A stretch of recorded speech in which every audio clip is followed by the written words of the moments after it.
نحمده ونصلي على رسوله الكريم اما بعد فاعوذ بالله من الشیطان الرجیم بسم اللہ الرحمن الرحیم رب اشرح لي صدری ويسر لي امری واحلل عقدۃ من لسانی یفقهوا قولی اللهم فقهنا في الدین اللهم انا نسألك علما نافعا وعملا متقبلا ورزقا طیبا۔ میری تمام ممبران کو، میری تمام بہنوں کو اور میری آواز جہاں تک پہنچتی ہے سب کو ویلکم اس گروپ میں آنے کا، اس گروپ میں نماز کو بہتر طریقے سے قرآن و سنت کے مطابق سمجھنے کے لیے آنے کا۔ اللہ تعالیٰ آپ سب کو اور مجھے ثابت قدم رکھے، صحت و تندرستی کی بہترین حالت میں رکھے، ایمان کی بہترین حالت میں رکھے اور ہم قرآن و سنت کے مطابق نماز کو سیکھ سکیں اور ادا کر سکیں، آمین۔ جیسا کہ آپ جانتے ہیں کہ میرا پڑھانے کا، سکھانے کا طریقہ کار بالکل مختلف ہوتا ہے۔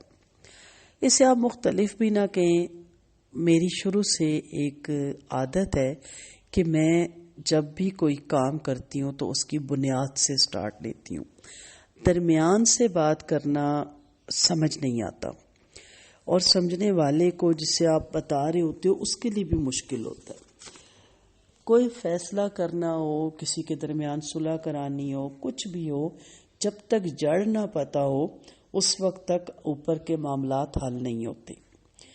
نماز فرض ہے، بچہ بچہ جانتا ہے اسلام کا، مسلمان کا اولاد نہیں چھوڑنی یہ بھی جانتا ہے، لیکن کیا وجہ اس کے باوجود کچھ لوگ تو سرے سے نماز ہی نہیں پڑھتے۔ کچھ لوگ اگر پڑھتے ہیں تو کبھی پڑھتے ہیں اور کبھی چھوڑ دیتے ہیں۔ کچھ لوگ کچھ نمازیں پڑھتے ہیں، کچھ بالکل نہیں پڑھتے، جیسے عشاء اور فجر کی نہیں پڑھتے اور بیچ کی پڑھ لیتے ہیں۔ اور جو پڑھتے بھی ہیں کچھ اور ان میں وہ خشوع و خضوع نہیں آتا، اور چند ایک لوگ نماز نبوی کے مطابق نماز نہیں پڑھتے، اپنی جماعت کے مطابق، اپنے فرقے کے مطابق۔ میں یہ کہنا نہیں چاہ رہی تھی، لیکن انہیں یہ معلوم نہیں ہے کہ نماز فرض کیوں ہوئی، اور نماز میں جو ہم پڑھ رہے ہیں وہ ہے کیا، وہ کس نے کس سے کلام کیا اور کس نے کس کے کلام کا جواب دیا، کہنے والا کون ہے، اللہ کی ذات، اور آگے سے حمد و ثنا کرنے والا کون ہے، نبی کریم صلی اللہ علیہ وسلم، اور ان کا پھر آگے رسپانس یا آنسر دینے والی خدا کی ذات۔ تو پھر خشوع و خضوع کیسے آئے گا؟ تو ترجمہ بھی نہیں ہم جانتے۔ تو ان تمام چیزوں کو جاننے کے لیے، مسلمان ہونے کے لیے علم کی نہایت ضرورت ہے۔ جب علم آتا ہے نا تو پھر بڑی اس چیز کی قدر آتی ہے۔ آپ دیکھیں آج کل بچپن سے ہم پھل بھی کھاتے رہے، دالیں بھی کھاتے رہے، ہر نعمت، لیکن آج کل جب اس کی اویئرنیس دی جاتی ہے کہ اس میں کتنی پروٹین ہے، اس دال میں اور اس پھل میں کیا فائدے ہیں، یا یہ سبزی آپ کے لیے کتنی ضروری ہے، یا لہسن اور پیاز کا استعمال انسان کو کینسر سے بچاتا ہے، یہ چھوڑنے کی وجہ سے باڈی میں یہ نقصانات ہو رہے ہیں، یا ادرک ہمارے لیے کیا ہے، تو آپ دیکھ نہیں رہے کہ اس دور میں دوبارہ سے اس کی افادیت کتنی بڑھ گئی ہے۔ تو کہنے کا مدعا یہ ہے کہ جب پتہ چلتا ہے، اسی طرح آپ دوسری چیز لے لیں کہ یہ ڈگری، یہ ایجوکیشن، یہ آپ کے کام آئے گی، یہ آگے جا کے آپ کے لیے بہت سے راستے کھولے گی، یہ آپ کو کامیابی میں معاون ثابت ہوگی، جیسے کمپیوٹر کلاسز ضرور لیجئے، فلاں ضرور کیجئے، فلاں ضرور کیجئے۔ کیوں؟ پھر آپ کرنے لگ جاتے ہیں۔ آپ بچوں کو بھی کہتے ہیں فلاں فیلڈ چنو، اس میں بہت چانس ہے ترقی کے، کیونکہ آپ جانتے ہیں نا۔ اور اب ایک لائق علم ہے، نہ سمجھ ہے، اس کے پاس سمجھ نہیں تو وہ کہے گا یہ کیا پڑھ کے پاگل ہو گئے ہیں، اور کیوں پڑھتے ہیں، پھر کیوں پڑھتے ہیں، ابھی بھی کیوں پڑھ رہے ہیں، اور پڑھنے کا کس قدر رجحان ہے کہ ہر عمر میں آپ پڑھ سکتے ہیں۔ تو جب کسی چیز کا علم ہوتا ہے نا، شعور آتا ہے، تو وہ چیز اچھی بھی لگتی ہے، اس کو پھر ہم چھوڑ بھی نہیں سکتے۔ ہم جانتے ہیں، جیسے ہمیں پتہ ہے کہ ہمیں کیلشیم ضرور لینی ہے، اور ہم اس میں ناغہ نہیں کرتے. ہمیں وٹامن ڈی ضرور لینی ہے کیونکہ پاکستان وٹامن ڈی کی ڈیفیشنسی میں آ گیا ہے. لیکن جن میری بہنوں اور بھائیوں کو نہیں پتا، وہ انہیں تب پتہ چلتا ہے جب وہ کسی پین سے، کسی تکلیف سے ہاسپٹل پہنچتے ہیں تو پتہ چلتا ہے کیلشیم بھی 0 پہ آئی ہوئی ہے اور وٹامن ڈی بھی. تو بڑی باشعور قوم ہے ہم، بہت ہمیں شعور آ گیا ہر چیز کے بارے میں. لیکن ہم کیا کہتے ہیں؟ نماز کے بارے میں ہم کہتے ہیں جیسے بھی پڑھ لو وہ قبول کر لیتا ہے. اچھا، آپ کی باڈی جیسی ویسی خوراک تو قبول نہیں کرتی. آپ ذرا اس کو جیسا ویسا کریں نا، جو مرضی کھا لیں، آپ دیکھیں آپ کی باڈی کتنی ڈسٹرب ہوتی ہے. آپ کو جو مرضی ہم کہہ لیں نہیں فرق پڑنا چاہیے نا، لیکن روحانی طور پہ آپ کتنے ڈسٹرب ہو جاتی ہیں. ہر معاملے میں پرفیکٹ جب تک ڈاکٹر نہ کہے، جب تک بتائے نا یہ کس لیے. لیکن دین کے معاملے میں جیسا تیسا ہے، بس وہ قبول کر لے گا. نعوذ باللہ ہم نے دین ہی کو اتنا لائٹلی لیا ہوا ہے. اور پلر آف اسلام میں دوسرا پلر نماز، اس کو تو ہم اس کی جگہ اہمیت دیتے ہیں. سوشل ورک کو ضرور کیجئے، لیکن 5 وقت نماز کا جو سوال ہے وہ ہونا ہے. سوشل ورک نہ بھی آپ کر سکے تو اس کا سوال نہیں ہونا. نماز ضرور اپنی جگہ. اس کے بعد آپ جس حال میں بھی ہیں، جس بھی حالات سے گزر رہے ہیں، جب اللہ اکبر ہو گئی تو آپ بلا لیے جائیں گے. اور جو جیسی میں بات کر رہی تھی کہ اگر کچھ لوگ پڑھتے بھی ہیں تو انہیں یہ پتہ ہی نہیں کہ اول وقت کی فضیلت کیا ہے، اول وقت میں پڑھنا کتنا افضل ہے، اور اس کو ڈیلے کرنا اور اس کو دیر سے پڑھنا اس کے کتنے مارکس کم ہو جاتے ہیں. اور بہت ہی ڈیلے کرنا تو اس کے لیے پھر گناہگار بھی انسان ہو سکتا ہے. تو میری پیاری بہنوں اور بھائیوں، ہر مسلمان سچے دل سے یہ سمجھتا ہے کہ دنیا میں اللہ کی سب سے بڑی نعمت اسلام ہے. ہر مسلمان اس بات پر اللہ کا شکر ادا کرتا ہے کہ اس نے نبی کریم صلی اللہ علیہ وسلم کی امت میں اس کو شامل کیا اور اسلام کی نعمت اس کو عطا کی. خود اللہ تعالیٰ بھی اس کو اپنے بندوں پر اپنا سب سے بڑا انعام قرار دیتے ہیں. سورۃ مائدہ میں اللہ تعالیٰ فرماتے ہیں الیوم اکملت لکم دینکم، آج کے دن میں نے مکمل کیا تمہارے لیے تمہارا دین. واتممت علیکم، اور تم پر اپنی نعمت مکمل کر دی، تمام کر دی. نعمتی میری نعمت.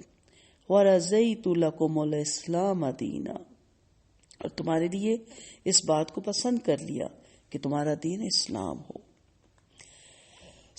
احسان شناسی کا تقاضا کیا ہے؟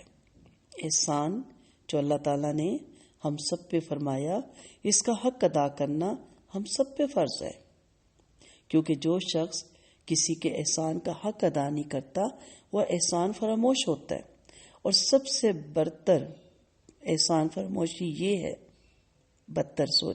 سب سے بدتر احسان فراموشی یہ ہے کہ انسان اپنے اللہ کے احسان کا حق بھول جائے. آپ دعویٰ کرتی ہیں نا کہ میں اللہ سے بہت محبت کرتی ہوں. میرے خیال میں تو کوئی بھی نہیں کہہ سکتا نعوذ باللہ کہ جی مجھے اللہ سے محبت نہیں. تو محبت اظہار مانگتی ہے نا. ماں سے محبت کا اظہار کریں گے، ہاتھ چومیں گے، پیر چومیں گے، گالے چومیں گے، ان کی پسند کی چیزیں لائیں گے، کپڑے لائیں گے، پھول دیں گے. بچے سے محبت کریں گے، ٹائم دیں گے، پیار کریں گے، گالوں پہ اس کے لیے کھلونے خریدیں گے. اسی پہ سب کو رکھتے چلے جائیں. اللہ سے محبت کا اظہار کیسے کریں گے؟ ایک لمحے کو سوچیں. اسی سے نا جس سے وہ خوش ہوتا ہے. جس سے ماں خوش ہوتی ہے ہم وہی کرتے ہیں نا. جو ماں جس سے نہ خوش ہے اگر ہم وہ کر دیں تو ناراض ہو گئی نا، حق تو نہ ادا ہوا. تو اللہ تعالی کا احسان ماننے کے لیے اس کا حق ادا کرنا ہے.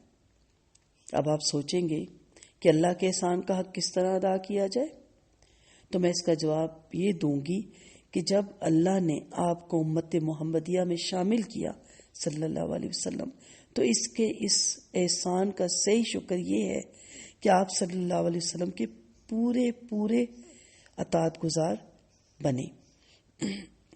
آپ صلی اللہ علیہ وسلم کی ایک ایک سنت کو فالو کریں، اور خاص طور پہ نماز، جس کے لیے ہم اکٹھے ہو رہے ہیں آج کل، اور یہاں پہ اس لیکچر کو بھی ہم سن رہے ہیں، وہ اسی طرح پڑھیں جس طرح نبی کریم صلی اللہ علیہ وسلم کو پڑھتے ہوئے دیکھا، اور جس طرح آپ صلی اللہ علیہ وسلم نے فرمایا۔ تو اس کے احسان کا صحیح شکر یہ ہے کہ آپ صلی اللہ علیہ وسلم کی پوری اطاعت کریں۔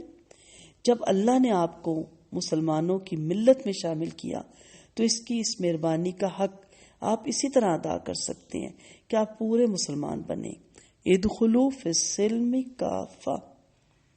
اس کے سوا اللہ کے اس احسان عظیم کا حق ہم ادا کر ہی نہیں سکتے، اور یہ حق اگر آپ نے ادا نہ کیا تو جتنا بڑا اللہ کا احسان ہے اتنا ہی بڑا اس کی احسان فراموشی کا وبال بھی ہوگا۔ اللہ ہم سب کو اس وبال سے محفوظ رکھے، آمین۔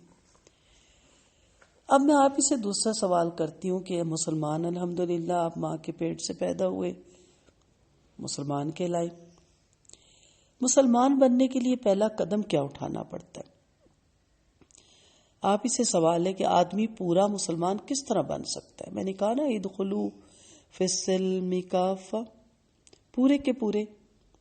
آپ جہاز میں بیٹھتے ہیں، پورے کے پورے اندر جاتے ہیں نا، ٹرین میں بیٹھتے ہیں، پورے اندر جاتے ہیں، بس ویگن پہ بیٹھتے ہیں، اپنی گاڑی میں بیٹھتے ہیں، ایک ٹانگ باہر رکھے نا چلتی گاڑی میں، کیا حشر ہوگا؟ سوٹ پورا بنواتے ہیں نا، کیا فرق پڑتا ہے ایک بازو بنائے ایک نہ بھی بنی تو؟ چلیں دامن کیوں موڑتے ہیں؟ دامن کو کھلا رہنے دیں۔ بڑے پراپر ڈریس پہنتے ہیں، پراپر جوتا پہنتے ہیں، ایک چھوٹا پہن لے ایک بڑا پہن لے، ایک اونچا پہن لے ایک نیچا پہن لے، کیسا لگے گا؟ کارٹون لگیں گے نا ہم۔ اسلام کو ہم نے اسی طرح حشر کیا ہوا اس کا۔ آج کا مسلمان میں کہنا نہیں چاہتی لیکن کیا کارٹون نہیں بن گئے ہم؟ آدھے تیتر آدھے بٹیر۔ اس کا تفصیلی جواب تو بہت لمبا ہے، ہم سٹیپ بائی سٹیپ دیکھتے ہیں۔ کیا مسلمان نسل کا نام ہے؟ آپ ذرا دماغ پہ زور ڈال کے سوچئے کہ آپ مسلمان کا لفظ جو بولتے ہیں اس کا مطلب کیا ہے؟ کیا انسان ماں کے پیٹ سے اسلام لے کر آتا ہے؟ کیا ایک شخص صرف اس بنا پر مسلمان ہوتا ہے کہ وہ مسلمان کا بیٹا ہے اور مسلمان کا پوتا ہے؟ کیا مسلمان بھی اسی طرح مسلمان ہوتا ہے جس طرح ایک یہودی کا بچہ یہودی، ایک کرسچن کا بچہ کرسچن، ایک ہندو کا بچہ ہندو؟ کیا مسلمان کسی نسل یا ذات برادری کا نام ہے کہ جس طرح ایک انگریز کسی انگریز کے گھر پیدا ہونے کی وجہ سے انگریز ہوتا ہے، اسی طرح مسلمان ایک مسلمان کے گھر پیدا ہونے سے مسلمان ہوتا ہے؟ صرف اس وجہ سے مسلمان ہیں آپ؟ کیا مسلمان نامی قوم میں پیدا ہوئے؟ یہ جو سوالات میں آپ سے کر رہی ہوں ان کا آپ کیا جواب دیں گے؟ یقیناً آپ یہ کہیں گے کہ نہیں، مسلمان اس کو نہیں کہتے، مسلمان نسل کی وجہ سے مسلمان نہیں ہوتا بلکہ اسلام لانے سے مسلمان بنتا ہے، اور اگر وہ اسلام کو چھوڑ دے تو مسلمان نہیں رہتا۔ ایک شخص خواہ یہودی ہو، نصاری ہو، ہندو ہو، جب اس نے اسلام قبول کیا تو مسلمانوں میں شامل ہو جائے گا، اور ایک دوسرا شخص جو مسلمان کے گھر میں پیدا ہوا اگر وہ اسلام کی پیروی چھوڑ دے تو مسلمانوں کی جماعت سے خارج ہو جائے گا، چاہے وہ کسی بھی گروہ کا ہو یا کسی بھی جماعت کا ہو۔ میں نے غلط کہا؟ یہی جواب ہے نا؟ اچھا، تو اب خود آپ ہی کے جواب سے یہ بات معلوم ہوگی کہ اللہ کی سب سے بڑی نعمت یعنی مسلمان ہونے کی نعمت جو آپ کو حاصل ہے یہ کوئی چیز نہیں ہے کہ ماں باپ سے وراثت میں خود بخود آپ کو حاصل ہو جائے۔ احسان اس کا کہ اس نے ہمیں مسلمان گھرانوں میں پیدا کیا، لیکن بس پیدا ہونے سے ہی نہیں سرٹیفکیٹ مل جائے گا اس مسلمان ہونے کا، تو خود بخود آپ کو حاصل ہو جائے اور خود بخود تمام عمر آپ کے ساتھ یہ لگا بھی رہے، خواہ آپ اس کی پرواہ کریں یا نہ کریں، خواہ آپ نماز پڑھیں یا نہ پڑھیں، بلکہ ایسی نعمت ہے کہ اس کے حاصل کرنے کے لیے خود آپ کی کوشش شرط ہے۔ یقین کریں ہر انسان جو مسلمان ہے میں دوسرے مذاہب کی بات نہیں کر رہی. جو اسلام مسلمان گھرانوں میں پیدا ہوا ہے وہ عمر کے کسی حصے میں اسلام قبول کرتا ہے ضرور. اس کو اچانک خیال آتا ہے, اللہ تعالیٰ بتاتے ہیں راستہ کہ اصل اسلام, اصل مسلمان کون ہے. وہ اس وقت لا الہ الا اللہ پڑھ کے جو اسلام کے دائرے میں داخل ہوتا ہے وہ وراثتی مسلمان ہونے سے نہیں داخل ہوتا. اللہ اس لمحے کو ہم سب کو بھی نوازے, وہ گھڑیاں ہم پہ بھی آئیں کہ ہمیں بھی احساس ہو کہ ہم نے لا الہ الا اللہ پڑھنا ہے اور اس کے تقاضوں کو پورا کرنا ہے. اگر آپ کوشش کر کے اسے حاصل کریں تو آپ کو ضرور ملتا ہے یہ.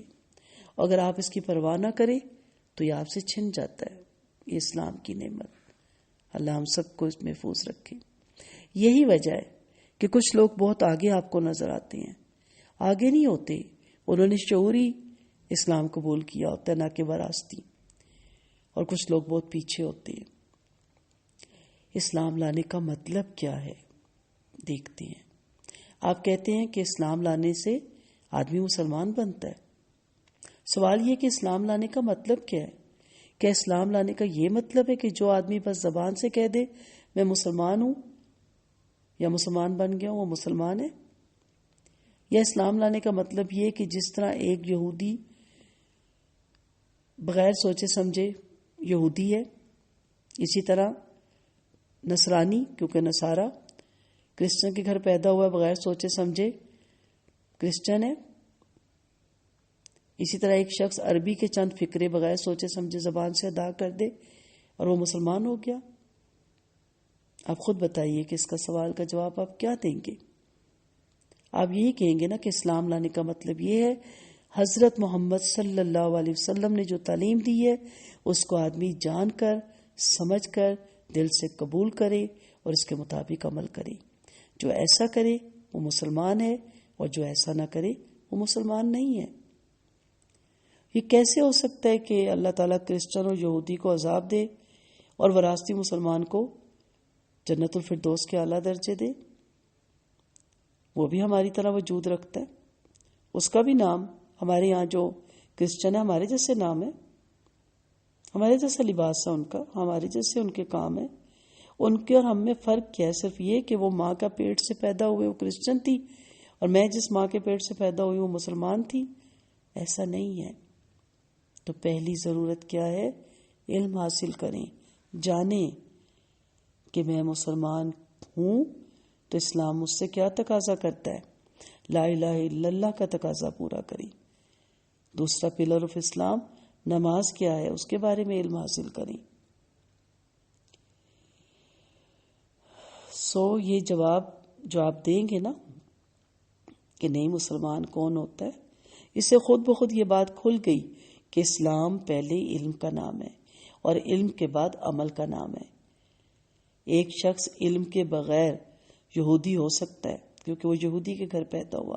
ایک شخص علم کے بغیر نصاریہ ہو سکتا ہے, نصرانی ہو سکتا ہے, کرسچن ہو سکتا ہے کیونکہ وہ کرسچن سے گھر پیدا ہوا.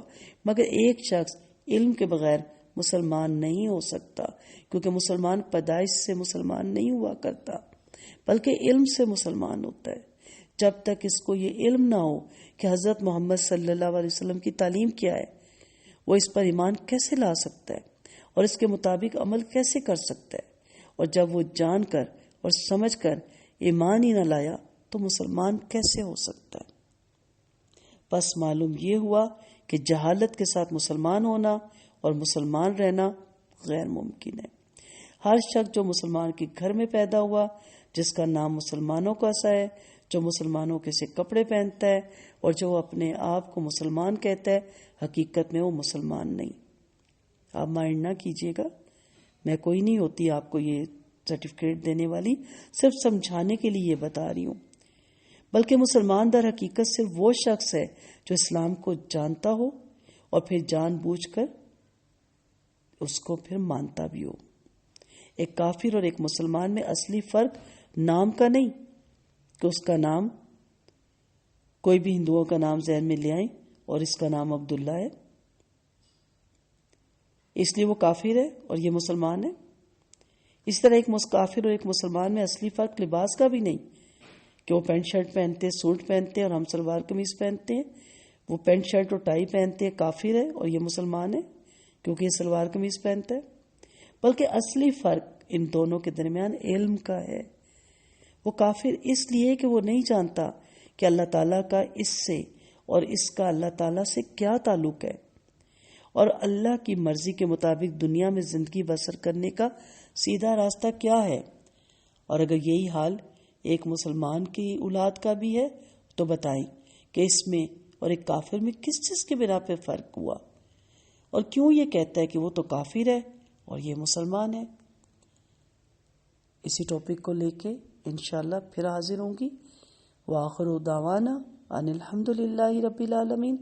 سبحانک اللہم و بحمدک نشہد ان لا الہ الا انت نستغفرک و نتوب الیک. السلام علیکم ورحمۃ اللہ وبرکاتہ.